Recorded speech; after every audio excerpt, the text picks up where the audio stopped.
Lock down میں نرمی دیے جانے کے فیصلے اور صحت افزا مقامات کو محدود پیمانے پر کھولے جانے کے سبب وادی کشمیر میں سیاحوں کی آمد کا سلسلہ شروع ہو گیا ہے۔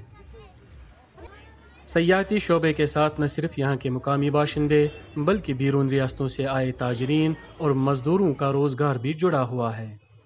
یہاں کچھ ایسے ہی چھوٹا موٹا کاروبار کرنے کے لیے آتے ہیں۔ کچھ ٹائم پہلے بھی یہاں لاک ڈاؤن لگا تھا، لاک ڈاؤن کی وجہ سے ہمارا بہت نقصان بھی ہوا، پرابلم بھی ہوئی۔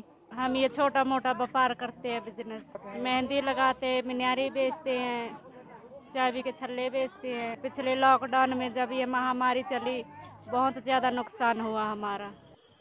لاک ڈاؤن کے دوران غیر مقامی باشندوں کو بھی سخت مشکلات کا سامنا کرنا پڑا، اور اب لاک ڈاؤن میں نرمی دیے جانے کے فیصلے پر وادی میں کام کر رہے غیر مقامی باشندے کافی خوش نظر آ رہے ہیں۔ ابھی ہم ہی کیا، ابھی تو پورا ساری دنیا ہی خوش ہے۔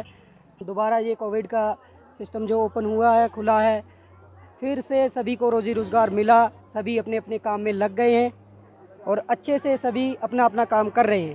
اب اس فیصلے سے بہت زیادہ خوش ہیں۔ اب لاک ڈاؤن کھلا تو سبھی مزدوری پہ لگے، کام پہ لگے، بہت خوشی ہوئی، بہت اچھا لگا۔ بس یہ کرونا وائرس ختم ہو جائے۔ یہ ٹورسٹ آتا ہے تو ہمارے کو بہت خوشی ہوتی ہے، کام چلتا ہے تو گھر میں کھانا پکا کے کھاتے ہیں۔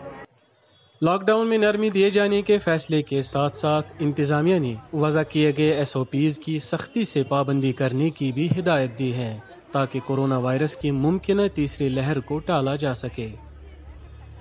ETV بھارت کے لیے کوکرناگ سے دین عمران کی رپورٹ۔